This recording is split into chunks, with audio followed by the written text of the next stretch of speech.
Hello everyone, my name is Simran and I am going to teach you science. Students, in the last class we have just started the chapter number 8, that is body movements, and today we'll be studying about the second part of this particular chapter, that is all about the human skeleton. Alright students, in the last class we have discussed about the joints, and today we are going to discuss about a very important framework called human skeleton. Alright students, what is the beginning of this particular part? It is that firstly all the bones in our body also form a framework to give a shape to our body. What is that? हमारी body में जितनी भी bones होती हैं वो एक बहुत लंबा सा फ्रेमवर्क बनाती हैं ताकि हमारी बॉडी को एक शेप मिल सके, एक मतलब प्रॉपर फ्रेमवर्क मिल सके जिस पे वो जैसी दिखती है.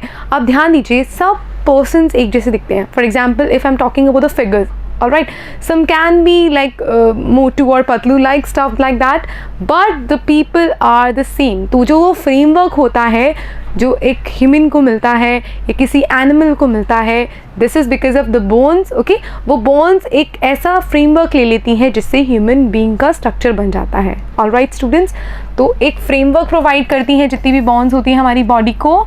ठीक है, अब उस फ्रेमवर्क को क्या बोलते हैं? स्केलेटन बोलते हैं. क्या बोलते हैं? स्केलेटन. ह्यूमन स्केलेटन में बहुत सारी बोन्स होती हैं जो मिलके उसको एक फिगर दे रही हैं. Now students, when a child is born then he और she has 305 bones in their body, and students, when they approach to their adulthood, the number of bones reduce to 206 because so many bones are merged together. All right students, ये क्या था कि जब भी कोई बच्चा birth लेता है, ठीक है, तो उसके पास कितनी सारी बोन्स होती हैं? 305 बोन्स होती हैं. और जैसे जैसे हम बड़े होते जाते हैं तो हमारी जो बोन्स होती हैं वो एक साथ आ जाती हैं, कई कई बोन्स, ठीक है, मर्ज हो जाती हैं.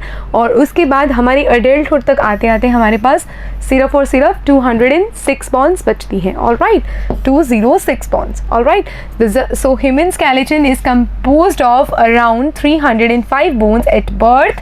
The number of bones in the skeleton changes with age. It decreases to 206 bones by adulthood after some bones have fused together.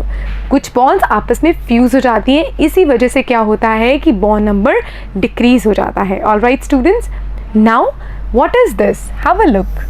जो ये दिख रहा है ना आपको, इसी को बोलते हैं ह्यूमन स्केलेटन. क्या बोलते हैं हम इसे? Human skeleton. Human skeleton students क्या होता है? वो बोन्स का वही फ्रेमवर्क को, जो हमने बताया ना कि एक फ्रेमवर्क प्रोवाइड करती है बोन्स, उसी फ्रेमवर्क को हम स्केलेटन बोलते हैं. सो students, the framework is called the skeleton. Alright, अब स्टूडेंट्स हमारे पास एक बहुत इंपॉर्टेंट कंसेप्ट रहता है जिससे हम एक बहुत इंपॉर्टेंट स्टडी करते हैं. फॉर एग्जाम्पल स्टूडेंट्स, आपने देखा होगा यूजुअली हमें कभी भी चोट लग जाती है तो हम एक्सरे कराते हैं ना, एक्सरे कराते हैं जिससे हमें पता चलता है कि कहीं हमारी कोई बोन में कोई प्रॉब्लम तो नहीं है या हमारी बॉडी के फ्रेमवर्क स्केलेटन में कोई प्रॉब्लम तो नहीं है. तो उस एक्सरे से हमें क्या पता चलता है? एक बेटर पिक्चर पता लगती है हमारी बॉडी के उस फ्रेमवर्क के बारे में. Alright students, so students, one way we could know this shape of our body better by looking at the X-ray images of the human body. हमें हमारी बॉडी का एक प्रॉपर फ्रेमवर्क का प्रॉपर शेप किसके through पता लग सकता है?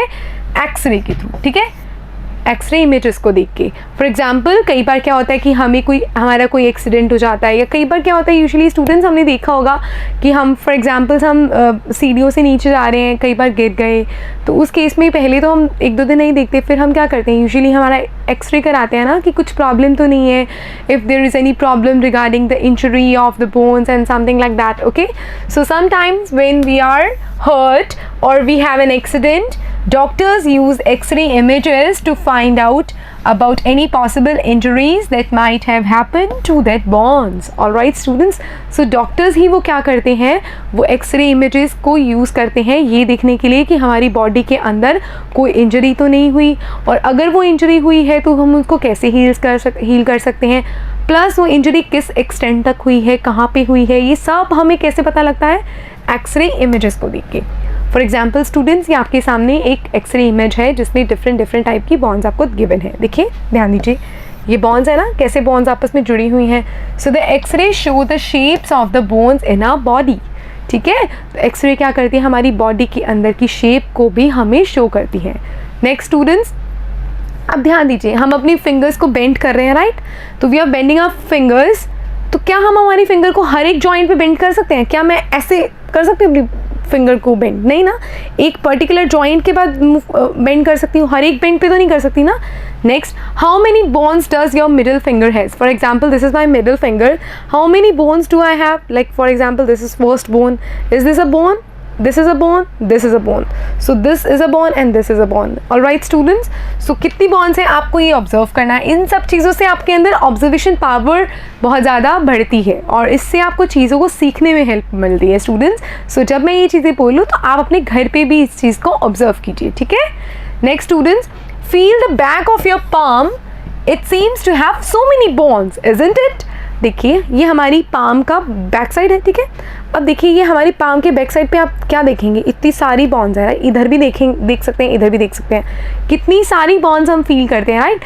अब ये सभी बॉन्ड्स क्या करती हैं? हमारी हाथ से हमें कुछ ग्रिप करने में हेल्प कर रही है ना, कुछ पकड़ना हो, सपोज किसी की बॉन्ड ही टूट जाए तो कैसे किसी चीज़ को पकड़ेगा? कुछ ग्रिप हो पाएगा? नहीं ना। तो ये सब चीज़ें, हर चीज़ एक दूसरे से कनेक्टेड होती है। ऑलराइट स्टूडेंट्स, नेक्स्ट हम एक बहुत इंपॉर्टेंट चीज़ के बारे में पढ़ने वाले हैं, काल्व्स के बारे में, ठीक है? फॉर एग्जाम्पल स्टूडेंट्स, जो हमारी ब्रेस्ट एक फ्लेक्सिबल होती है ना, हमारी जो कलाई है, it's is like that, it is flexible, ठीक है? मैं इसको ऐसे भी रोटेट कर सकती हूँ, ऐसे भी रोटेट कर सकती हूँ, कैसे भी कर सकती हूँ ना, इट इज़ क्वाइट फ्लेक्सिबल। सो ये इसलिए होती है क्योंकि इसके अंदर काफ़ी सारी स्मॉल स्मॉल बोन्स होती हैं, ठीक है? बिकॉज जो ये हमारी रिस्ट है ये काफ़ी सारी बोन्स से मिलके बनी है, ठीक है? Like that, okay? For example देखिए इसको, ठीक है? तो it is made up of various type of small type of bonds and students it is called carpals. All right, look at the next thing that we are going to discuss. Very important thing that we are going to discuss is the activity. अब हम क्या करेंगे students? Take a deep breath, okay, and hold it for a little while. अब हम थोड़ी सी गहरी सांस लेंगे और एक टाइम के लिए मतलब उसको होल्ड करके रखेंगे, ठीक है? अभी मैं बोल रही हूँ तो it is quite difficult for me, but you can perform that particular thing at your home. All right, so feel your chest bones and the back bones by gently pressing the middle of the chest and back at the same time. जब हम अपनी breathe को held करेंगे ना कुछ time के लिए, तो हम देखेंगे हमारी चेस्ट को, हमारे बैक बोन को, इन सब चीज़ों को हम फिंगर से फील करेंगे। क्या देखेंगे हम? इनकी बॉन्स को, रिप की, मतलब जो आपको फील होगा ना हार्ड टाइप का स्ट्रक्चर, उनको फील करिए, ठीक है? So count as many ribs bones of the chest as possible. Ribs क्या होती हैं स्टूडेंट्स? हमारी बैक पे जो बॉन्स होती हैं उन्हीं को क्या बोलते हैं? हम रिब्स बोलते हैं। तो इस तरह से आप जब फील करेंगे तो आप देखिए कि आपकी बॉडी के अंदर कितनी रिब्स आप फील कर पा रहे हैं, काउंट करने का ट्राई कीजिए, ठीक है स्टूडेंट्स? अब हम क्या देखेंगे? नाउ स्टूडेंट्स, ये फिगर देखिए ध्यान से, ध्यान देंगे तो ये इतनी सारी जो रिब्स हैं ये बेंड होती हैं एक दूसरे की तरफ, ठीक है? ये क्या होती हैं? बेंड होती हैं। So basically compare with what you feel of all the chest bones, we see that the ribs are curiously bend. जो ये रिब्स होती हैं हमारी चेस्ट की, वो क्या होती हैं? बेंड होती हैं। All right students, they join the chest bone and the backbone together to form a box. All right students, ये क्या है कि जो ये रिब्स होती है हमारी बॉडी के अंदर, वो हमारी चेस्ट को और हमारी बैकबोन को एक बॉक्स में एक साथ पैक करके रखती हैं, ठीक है? अभी हमने देखा वो इस टाइप का एक एनक्लोजर दे रही है ना, तो ये हमारी बैकबोन को और हमारी चेस्ट को एनक्लोज करके रखती है, एक साथ जॉइन करके रखती है। Alright students, so this is called rib cage, that box is called rib cage. जो रिब्स का एक बेसिकली बनता है ना एक स्ट्रक्चर काइंड ऑफ, जिसमें वो क्यूरियसली बेंट है, तो उस पूरे स्ट्रक्चर को क्या बोलते हैं? हम रिब केज बोलते हैं। ऑलराइट, अगर हम देखेंगे तो हमारी चेस्ट की हर तरफ 12 रिब्स होती हैं, ठीक है?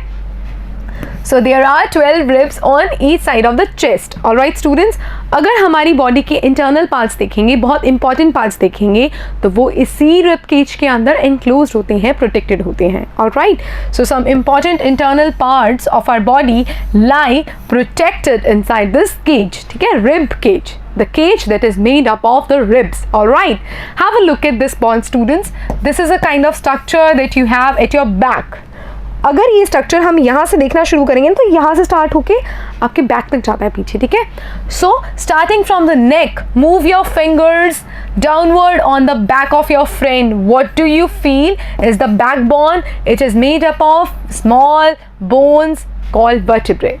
नाउ स्टूडेंट्स, अगर हम अपने फ्रेंड में से किसी को, क्योंकि या तो आप अपना फील कर सकते हो या आप अपनी फ्रेंड का फील कर सकते हो, तो ध्यान दो अपनी फ्रेंड, कोई भी आपके दोस्त हैं, उनकी बैक से, नेक से स्टार्ट करते हुए उसको ऐसा नीचे लेके जाओ फिंगर्स को, ठीक है, उसकी वर्टिब्रे को फील करने के लिए। तो बहुत छोटी छोटी छोटी छोटी बॉन्स आपको एक साथ कनेक्टेड दिखेंगी।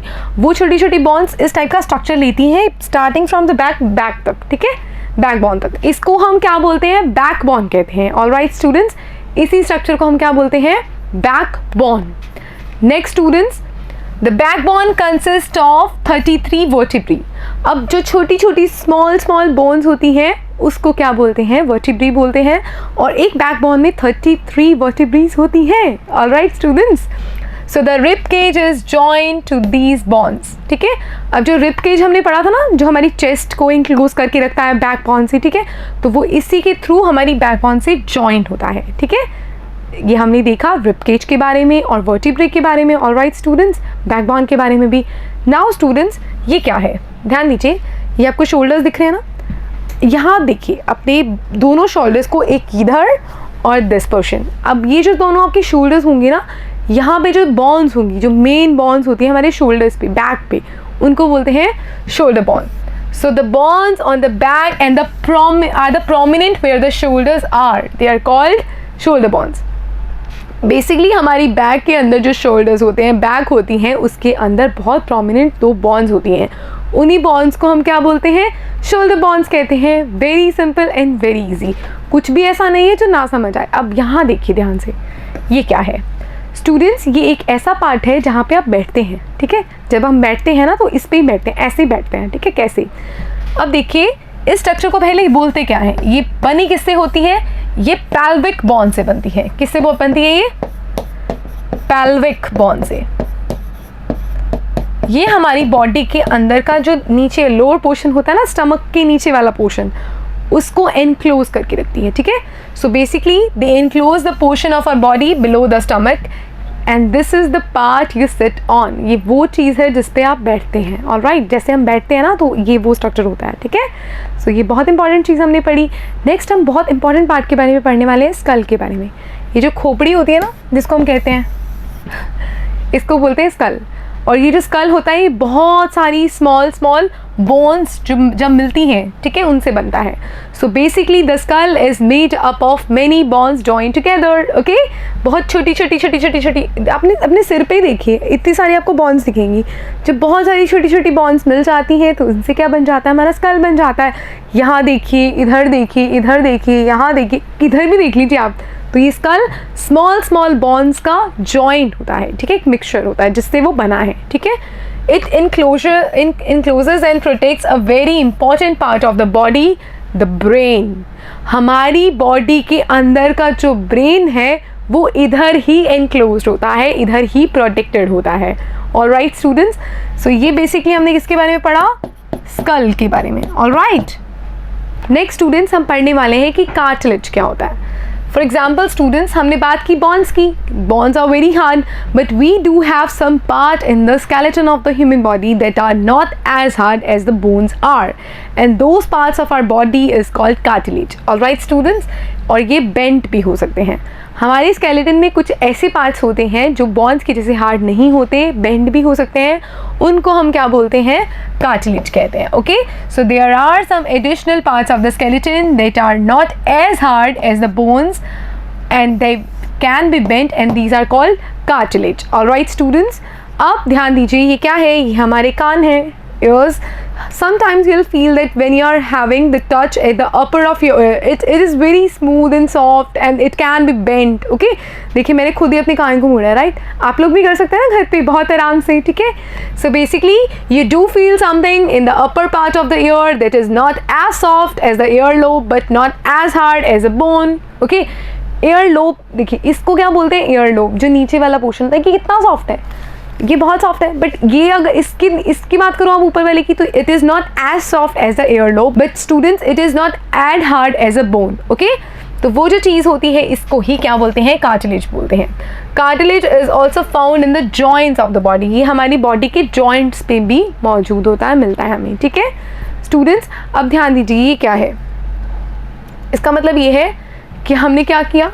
Kind of this thing, okay. ये करना है, हमें फिस्ट बनाना है, अपने शोल्डर को ऐसे कीजिए और फिर ऐसे कीजिए। तो ये जो अपर टाइप ऑफ आपका मसल खड़ा होता है ना, ये अपर टाइप ऑफ चीज़ जो हमारी बॉडी के अंदर खड़ी होती है, जब हम we have a fist with one hand, bend your arm at the elbow and touch your shoulder with the thumb. अब हमारी बॉडी को आप थंब से टच करके देखेंगे ना, तो ये जो अपर वाली साइड दिखेगी ना, इसको क्या बोलते हैं? मसल्स बोलते हैं, ठीक है, मसल कहते हैं ना इसको, ठीक है, ये इसी की बात कर रहे हैं हम. Do you see any change in the upper arm? Touch it with the other hand. Do you observe a swollen region in the upper arm? Obviously हम देख रहे हैं कि थोड़ा सा रीजन स्वॉलन अप हो चुका है, ठीक है.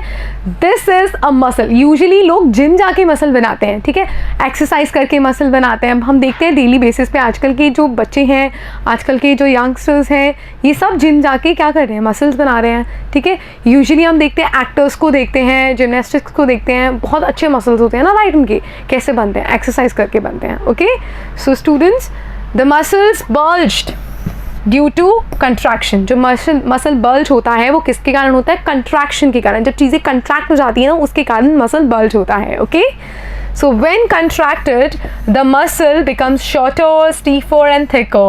It pulls the bone. जब जो contraction होती है इसके कारण क्या होता है? मसल बल्ज होता है, इसके कारण वो थिकर हो जाता है और स्टीफर मतलब बेसिकली शॉर्ट, कम छोटा भी हो गया मसल, जैसे वैसे फैला हुआ था, लेकिन अगर ये चीज़ किया तो क्या हुआ? ये कंट्रैक्शन हुई, कंट्रैक्शन के कारण ये शॉर्टन अप भी हुआ, स्टीफर भी हुआ और थिकर भी हो गया. ओके, और इस वजह से इसने बोन को पुल किया, ठीक है. तो यही वजह से मसल्स बल्ज होते हैं. ऑलराइट स्टूडेंट्स, नेक्स्ट देखिए, muscles works in pair when one of them contract the bone is pulled in that direction. जो मसल्स होते हैं यूजुअली वो पेयर में वर्क करते हैं.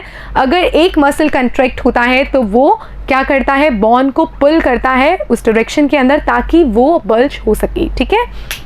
The other muscle of the pair relax. अब अगर एक कंट्रैक्ट करे तो दूसरा रिलैक्स करेगा, ठीक है, यूजुअली ऐसा होता है ना. To move the bone in the opposite direction, the relaxed muscles contract to pull the bone towards its original position while the first relax. और जो मूवमेंट होती है वो कैसे होती है? पहला first muscle will contract and the next muscle will like relax. उसके बाद क्या होगा? वो दूसरी बोन को पुल करेगा, ठीक है, उस पहली वाली डायरेक्शन में. अब वो पहले वाला रिलैक्स हो जाएगा और दूसरे वाला कंट्रैक्ट हो जाएगा, और इसी वजह से हमारी बॉडी मूव करती है. ऑलराइट स्टूडेंट्स, बहुत इंपॉर्टेंट चीज़ है ये. मसल कैन ओनली पुल. ये पुश नहीं कर सकता, सिर्फ ये धकेल सकता है, पुल कर सकता है, ठीक है. It can't push. दस two muscles have to work together to move a bone. Agar we want to have the movement of the bone, then two muscles should have to work together. One will relax and another will contract, and इसी वजह से movement होगी. Okay? How do other animals move? Do all the animals have bones? What about an earthworm and a snail? This is a thing that we are going to study in our next class. So students, आज हमने बहुत important चीज़ें सीखी हैं, cartilage के बारे में, carbs के बारे में, ठीक है. We have discussed about the human skeleton, the bones, all right, and we have discussed about muscles as well, ठीक है, कि if we want to move a bone, then we need two muscles should work together. One should relax and another should contract. In the next class, students will be discussing about the movement of the animals, okay. For example, snail, earthworm, fish, and so many things. All right, students. Till then, I really hope that you all will study at your home. We'll be meeting in a next class discussing about the gaits of the animal, okay. Till then, have a nice day all of you. Bye bye.